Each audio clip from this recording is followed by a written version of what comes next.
मध्ये सगळ्या उपस्थित आमचे निरीक्षक सय्यदजी, त्याचबरोबर विद्यमान आमदार राजू आवळे, आमचे मित्र माजी आमदार राजू आवळे, त्याचबरोबर सर्जेराव माने सर, भगवानराव जाधव, राहुल गंजिरे, सतापाजी शिवसेना, शोभाताई शिंदे, धनाजी राष्ट्रवादीचे आमचे धनाजीराव, त्याचबरोबर भाऊसाहेबजी, गणेश वायंगरे, बाजीराव सातपुते, रवींद्र कुलक, पट्टाणोडीचे सरपंच, कार्यकर्ते, सर्वच जमलेले नागरिक बंधू, माता वगैरे आणि तरुण मित्र, लोकसभेच्या निवडणुका झाल्या आणि विधानसभेच्या निवडणुकीची रणधुमाळी कधी सुरू होत्या आणि विधानसभेची हलगी कधी वाजते याची वाट आपण सगळे बघत होतो. कारण की गेल्या 2.5-3 वर्षामध्ये या राज्यात असणारं महायुतीचं सरकार हे कुठल्याच निवडणुका घेत नव्हतं. मग जिल्हा परिषद असू दे, पंचायत समिती असू दे, महापालिका असू दे, नगरपालिका असू दे, या सगळ्या निवडणुका गेल्या 3 वर्षामध्ये थांबल्या होत्या. आणि आम्हा मंडळींना देखील शंका होती की राज्याची वेगळी निवडणूक घेतात का नाही, का राज्यपालांच्या मार्फत हे राज्य चालवतात अशी शंका होती. परंतु शेवटी हा महाराष्ट्र स्वाभिमानी लोकांचा महाराष्ट्र आहे. स्वर्गीय यशवंतराव चव्हाण साहेबांनी महाराष्ट्राचा मंगल कलश आणला आणि खऱ्या अर्थानं महाराष्ट्राच्या स्वाभिमानाची बीज यामध्ये पेरली गेली. आणि म्हणून या 13 कोटी जनतेला रोष घ्यायला नको म्हणून भाजपनं शेवटी या निवडणुका जाहीर झाल्या. आणि जाहीर केल्यानंतर या राज्यामध्ये महाविकास आघाडी म्हणून आम्ही सगळेजण या निवडणुकीला सामोरं जातोय. महाविकास आघाडी म्हणून ज्यावेळी सीट वाटप झालं त्यावेळी काँग्रेसला ही हातकणंगल्याची जागा मिळाली, शिरोळची जागा काँग्रेसला मिळाली, इचलकरंजीची जागा राष्ट्रवादीला गेली, शाहूवाडी पन्हाळा शिवसेनेला गेली, भुदरगड राधानगरी ही शिवसेनेला गेली. आणि सगळे मिळून या 10 जागा तिन्ही पक्षांना सन्मानपूर्वक देण्याची भूमिका महाविकास आघाडीचे नेते म्हणून आम्ही सर्वांनी घेतली. निर्णय झाला आणि या निवडणुकीची रणधुमाळी सुरू झाली. आणि आम्हाला अपेक्षा होती की सर्वच ठिकाणी एकमेकाला मदत करण्याची भूमिका त्या ठिकाणी घेतली जाईल. मला अतिशय आनंद वाटतो की राज्यामध्ये आदरणीय पवार साहेब असतील, आदरणीय उद्धव ठाकरे साहेब असतील किंवा आमचे अध्यक्ष नाना पटोलेजी आणि थोरात साहेब असतील, या सगळ्यांनी स्पष्टपणे राज्यामध्ये सांगितलं की जी सीट ज्याला सुटलेली आहे राहिलेल्या 2 पक्षांनी त्याचा प्रचार केला पाहिजे आणि बरोबर राहिलं पाहिजे ही भूमिका स्पष्टपणे तुम्ही सांगा. परंतु या तालुक्यामध्ये जे व्हायला नको होतं ती बंडखोरी दुर्दैवाने या तालुक्यामध्ये त्या ठिकाणी झाली. परंतु मला खात्री आहे राजू बाबा, इथला शिवसैनिक हा कडवट बाळासाहेब ठाकरे साहेबांचा शिवसैनिक आहे. तो कुठल्याही भूलथापाला फसणार नाही, तो कुठल्याही भूलथापाला त्या ठिकाणी फसणार नाही. उद्धव साहेब परवा कोल्हापूरमध्ये होते, दिवसभर आम्ही होतो. सगळ्या 10 मतदारसंघाचा आढावा आम्ही जाताना सलिंद्र माने सर घेतला आणि मला त्यांनी स्पष्टपणे सांगितलं, बट्टी या जिल्ह्यातला एखादा शाखा प्रमुख जरी बाजूला जात असेल तर मी डायरेक्ट त्याला फोन करतो, तू काळजी करू नकोस. डायरेक्ट तिथं फोन करतो. कारण की आपण महाविकास आघाडीमध्ये निवडणूक लढतोय. शिवसेना, काँग्रेस, राष्ट्रवादी आपण सगळे मिळून या राज्यामध्ये सत्ता आणण्याचं काम त्या ठिकाणी करायचं. ही सत्ता कशासाठी?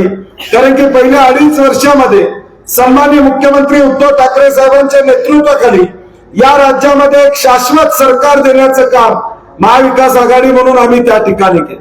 आपल्या सगळ्यांना आठवतंय, पहिलं वर्ष व्यवस्थित गेलं, परंतु नंतर कोविड आला, कोरोना आला आणि त्या काळामध्ये या राज्याला सावरण्याचं काम कुणी केलं असेल, आई वडिलांप्रमाणे या राज्याला आधार देण्याचं काम कुणी केलं असेल तर ते सन्माननीय उद्धव ठाकरे साहेबांनी केलं. हे अख्ख्या महाराष्ट्राला त्या ठिकाणी, हे अख्ख्या महाराष्ट्राने बघितलं.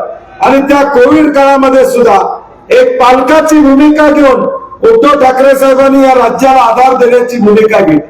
आज हा सगळा इतिहास आपल्या पाठीमागे आहे.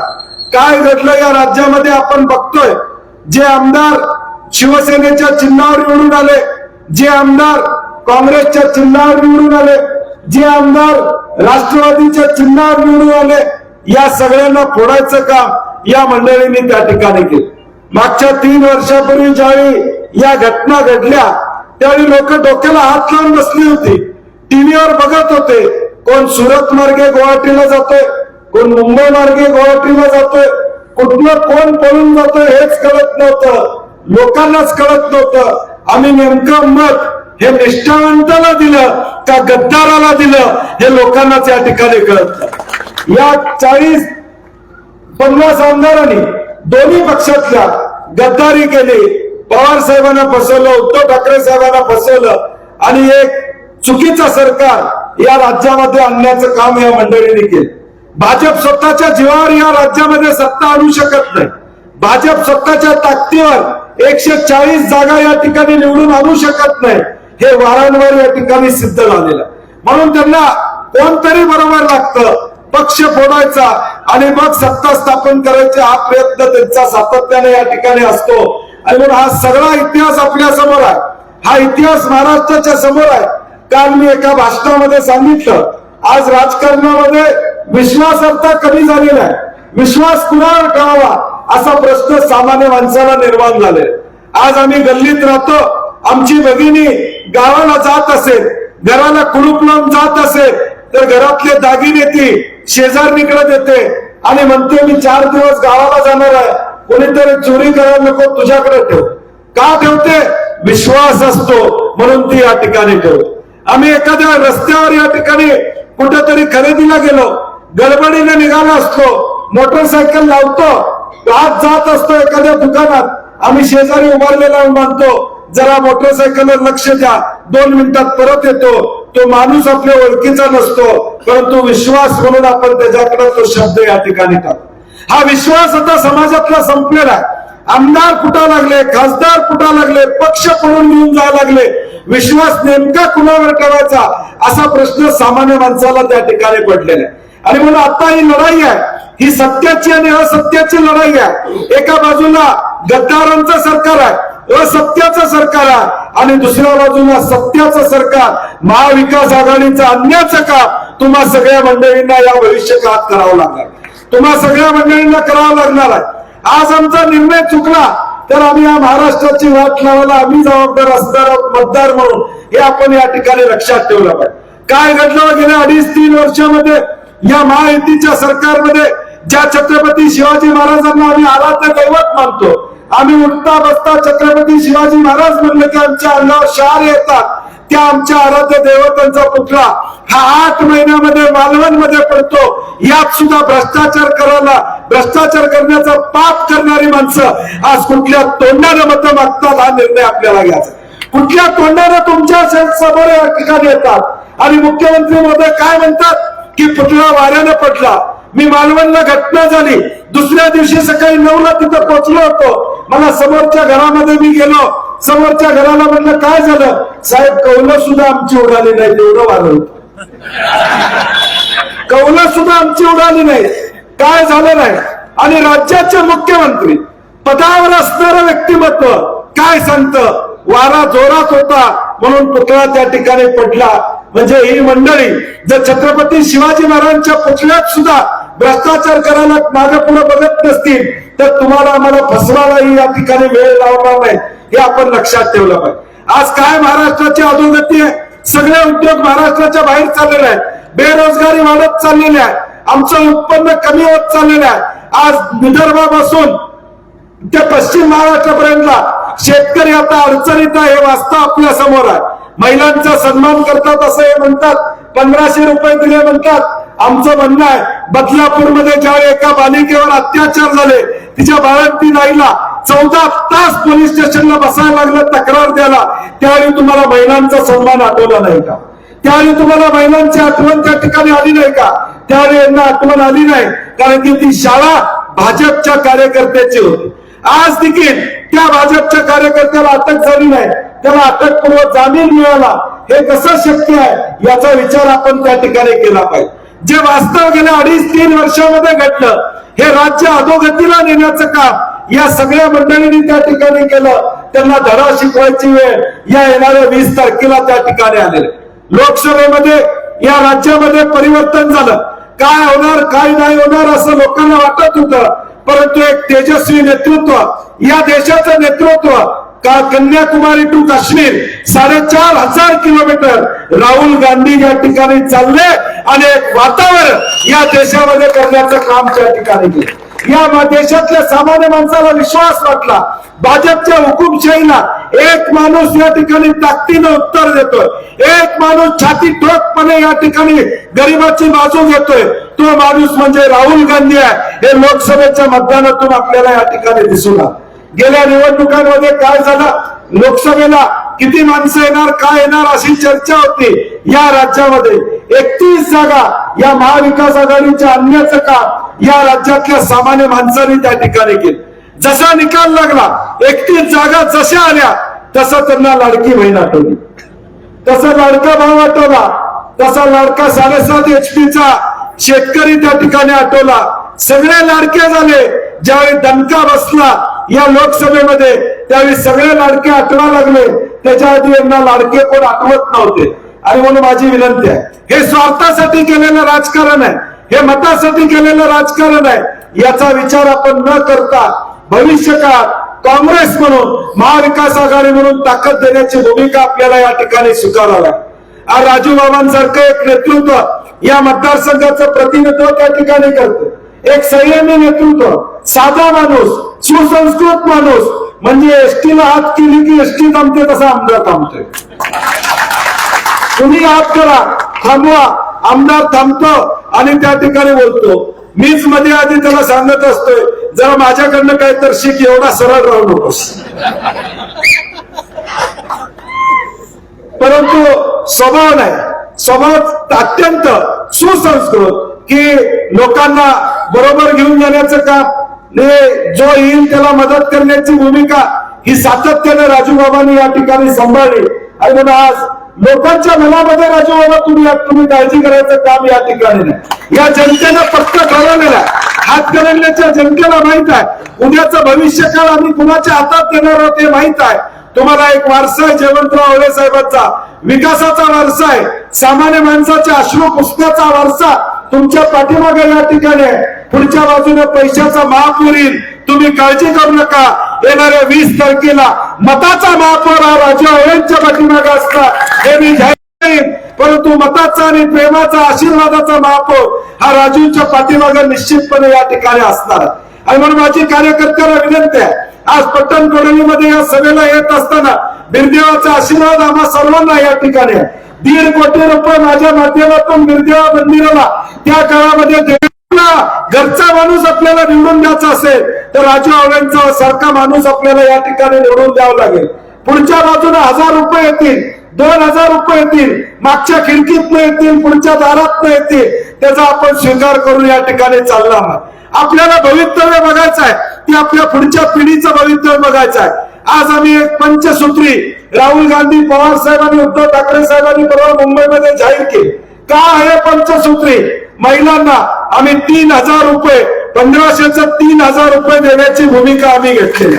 आज आमच्या भगिनींना माहेरी जायचं असेल, सासरी जायचं असेल तर एसटी मोफत आहे. एसटी मधला प्रवास मोफत देण्याची घोषणा आपण त्या ठिकाणी केलेली. हे सगळं करत असताना फक्त पैसे देऊन त्या ठिकाणी थांबलेलं नाही, तर महागाई आटोक्यात आणण्याचं काम आपण या जाहीरनाम्यात केलेलं आहे. की 5 वर्ष ज्या 5 जीवनावश्यक वस्तू आहेत त्याचे दर हे स्थिर राहतील. मध्यमवर्गीय आणि सामान्य माणसाचं महागाईने कंबरड मोडलं जाणार नाही, ही जबाबदारी काँग्रेस पक्ष म्हणून आपण या ठिकाणी घेतोय.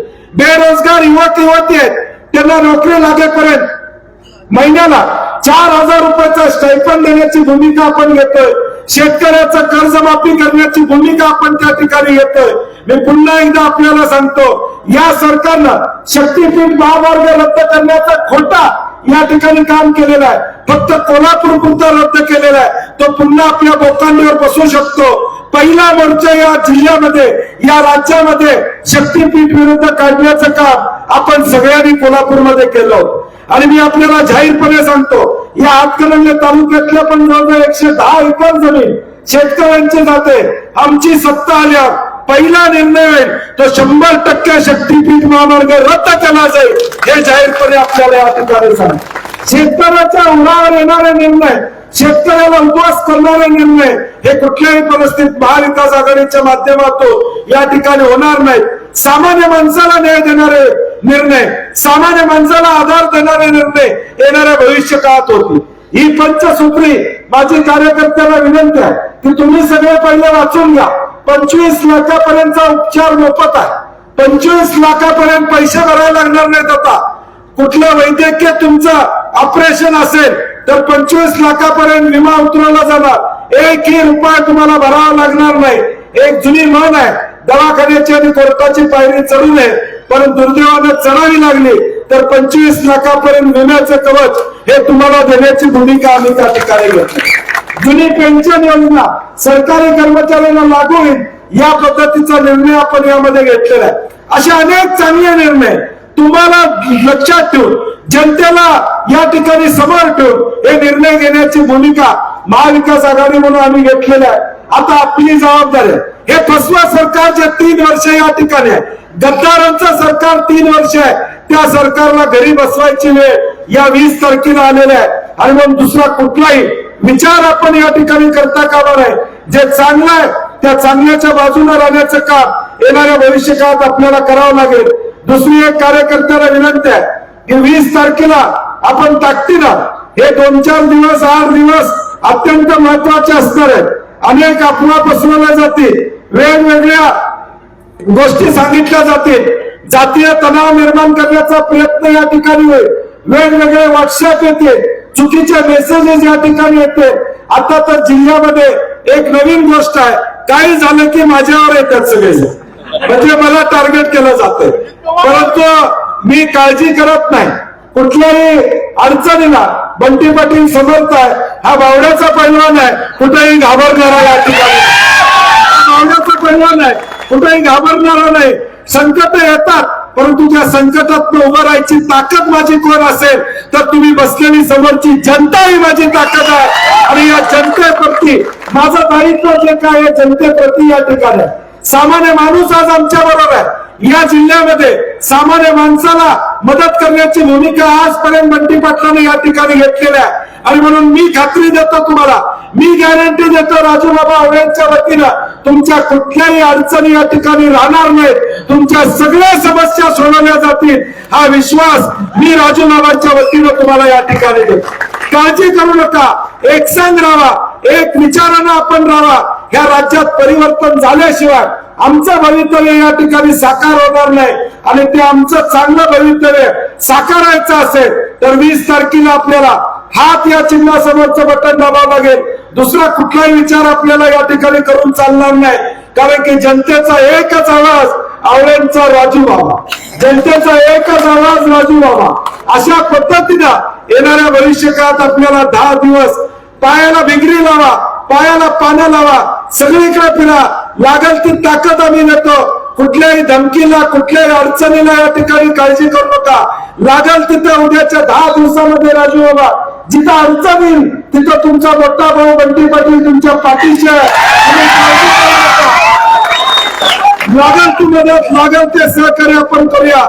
ह्या हातकणंगले तालुक्याला विकासाच्या दृष्टीने पुढे घेऊन जाण्याचं काम आपण करूया, एवढीच अपेक्षा व्यक्त करतो. तुम्हाला सगळ्यांना शुभेच्छा देतो. मी पहिला 23 तारखेला ज्यावेळी निकाल लागेल, मतमोजणी चालू होईल, त्यावेळी माझी पट्टण कोडिलींना वासियांना विनंती आहे, मी हातकणंगल्यातलं कुठलंही मतदान बघणार नाही. पट्टण कोडिलीचं लीड किती आहे हे बघणार आहे, पट्टण कोडिलीचं लीड किती बघणार आहे. आणि राजूबाबा निवडून आल्यानंतर पहिलं मी येणार ते पट्टण कोडिलीला बिरदेवाच्या आशीर्वादाला येणार. तुमचा विजय हा बिरदेवाचा भंडारा उधळून आपण करूया. या बिरदेवाचा आशीर्वाद घेऊ, उद्याच्या महाराष्ट्रामध्ये राजूबाबाला पुन्हा आमदार करूया.